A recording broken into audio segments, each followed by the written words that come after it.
안녕하세요. 이번 영상에서는 셋째 주간에 실습할 내용에 대해서 설명드리도록 하겠습니다. 양심 성찰하고 하나님의 임재의식은 편의상 따로 구분해서 실습하는데요. 이 둘은 동전의 양면과 같은 것이라서 나중에는 자연스럽게 같이 하게 될 것입니다. 제 책을 설명드리기 전에 로렌스 형제의 하나님의 임재 연습이라는 책에 대해서 말씀드리겠습니다. 두란나에서 번역된 이 책이 번역도 잘 돼 있고 또 종합적으로 잘 정리된 영어판을 번역한 것으로 보입니다. 아래 보시는 링크를 치셔도 되고요. 이 링크가 카피가 안 될 수도 있으니까 붙이기 쉽게 제가 링크를 밑에다 적어 둘게요. 이거 처음 하는 거라서 잘 될지는 모르겠지만 간편한 방법으로는 구글에서 보시는 대로 Practice Presence God PDF 밑에 보면 출판사 휘테이커를 치시면 오른쪽에 있는 파일, PDF 파일을 보실 수가 있고요. 다운받을 수 있는데 개인적으로 다운받는 것은 무료지만 파일을 다른 데 전송하는 것은 금지가 되어 있더라고요. 로렌스 형제는 프랑스 사람이라서 불어로 된 책을 영어로 번역한 건데 다른 번역본에서 보시듯이 원래 4개의 대화하고 15개의 편지로 구성되어 있는데 이 책에서는 여기에다가 잠언들을 추가하고 로렌스 형제 사후에 친구 조셉이 쓴 로렌스 형제 생애를 추가해서 출판된 책입니다. 이 책을 먼저 소개한 이유는 로렌스 형제의 책이야말로 하나님의 임재를 의식하는 수련에 대해서 간결하고도 명확하게 쓴 책이라고 생각이 들기 때문입니다. 다른 책은 아직 그렇게 보지 못했어요. 우리가 지난 2주 동안 양심 성찰을 했는데 우리가 죄 지은 행동과 말과 생각을 돌이켜보고 회개하는 이유는 이걸 매일 저녁 성찰을 반복하는 데 목적이 있는 게 아니고 매일 저녁 반복하다 보면은 하루를 살면서 매 순간순간 살면서 죄 지으려는 행동, 말 또는 생각이 들 때마다 물리치는 습관을 들이려는 데 있는 것이죠. 죄를 반복하면서 하나님의 임재를 경험한다는 것은 말이 안 되죠. 현대 심리학에서는 너무 긍정적인 자아상을 강조하다 보니까 자신의 죄악된 모습을 돌아보는 것이 무슨 자존감 결핍에 대한 열등감?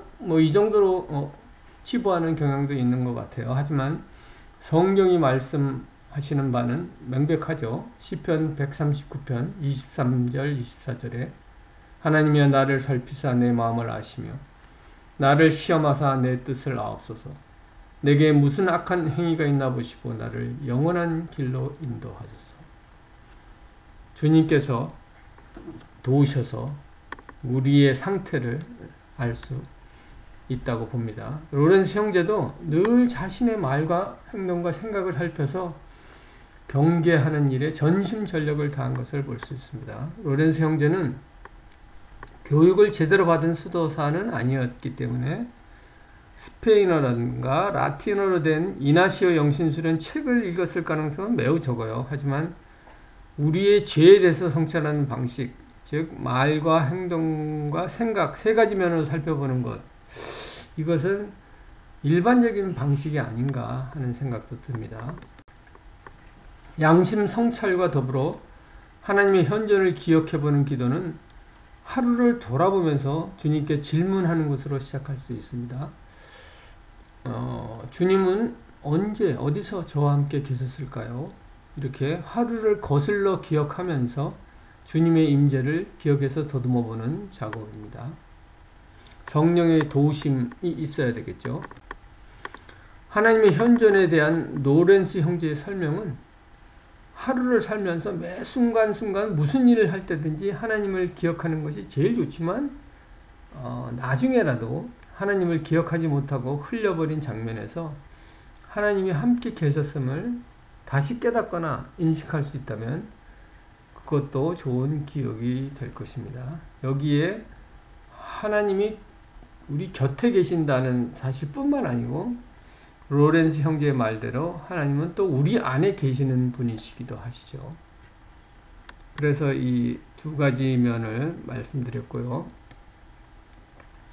기도한 것으로 만족하지 말고 기도 후에 기록해 보는 것이 이 수련을 하는데 더 효과적입니다. 하루의 시간 동안 하나님의 임재를 느꼈던 순간이나 장면을 한 가지라도 기록해요. 또 하나님의 부재가 확실했던 장면, 즉 하나님과 상관없이 말하거나 행동했거나 생각했던 장면을 한 가지 이상씩 묘사하면서 기록하는 것이 도움이 됩니다.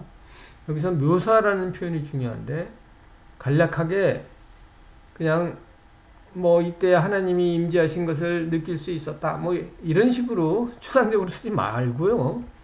그 감정이나 장면 등을 자세히 그리듯이 설명하는 것이 좋습니다. 이런 묘사에 대해서 또 영성 지도자로부터 조언을 듣는 것도 도움이 될 겁니다. 따라서 이 표의 윗부분을 기록하고요. 그 다음에 영성 지도자에게 보내서 조언을 들으면서 대화하는 게 효과적일 것입니다. 이 수련에서 처음부터 하루를 샅샅이 살펴가지고 하나님의 임재를 찾는 것은 굉장히 어렵죠. 따라서 우선 한 개 이상의 사건이나 장면을 떠올리면서 하나님의 임재를 경험해보고요.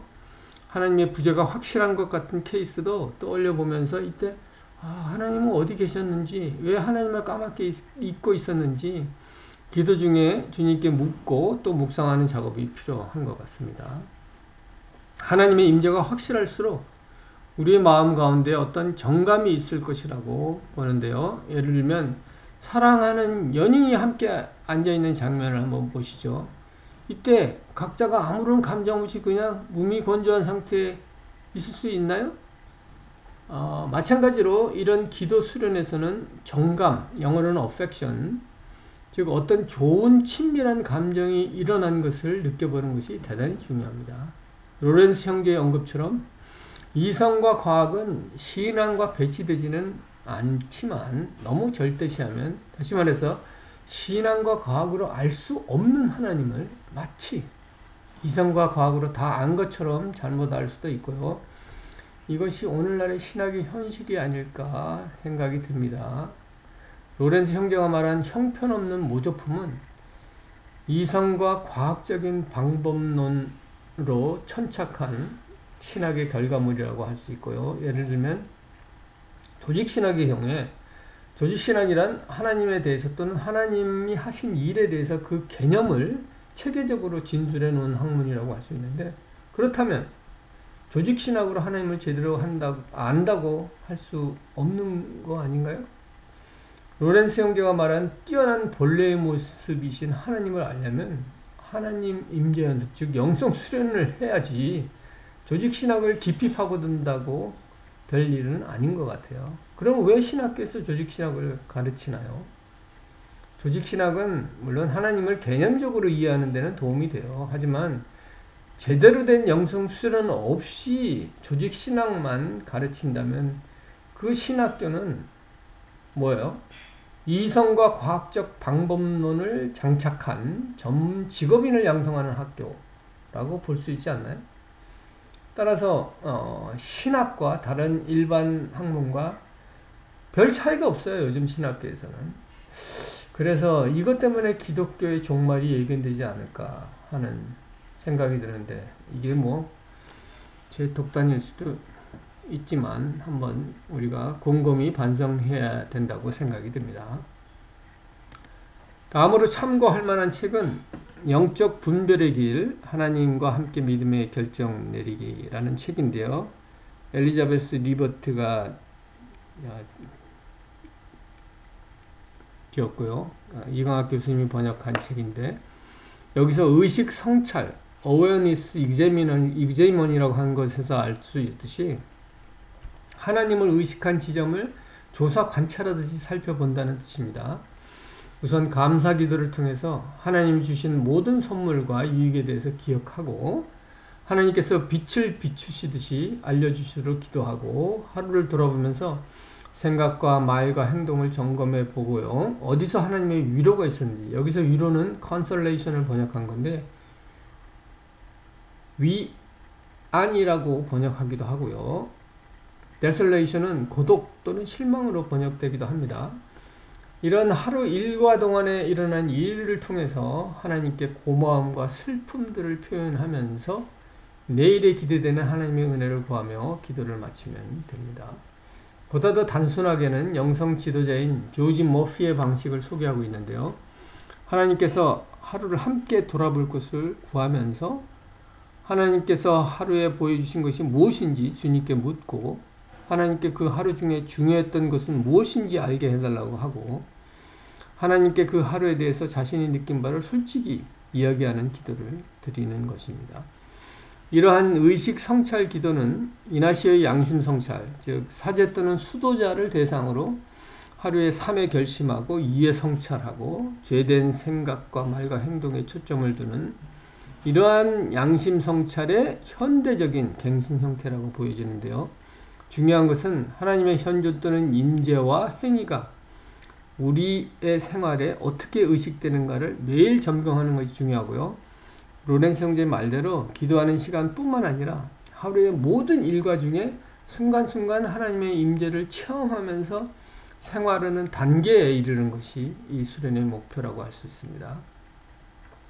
매일매일의 일과 속에서 죄된 생각과 말과 행동을 단호히 거부하고 주님의 임재 가운데서 매 순간순간 생활하는 게 쉬운 일은 아니에요. 하지만 우리가 전심으로 바라고 기도하고 훈련한다면 주님께서 그러한 은혜, 로렌스 형제가 누렸던 하나님의 현존을 늘 경험할 수 있을 것입니다. 중요한 것은요, 포기하지 않고 소망 가운데서 이 수련을 계속하는 것입니다.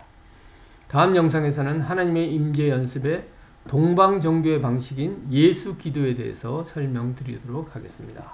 감사합니다.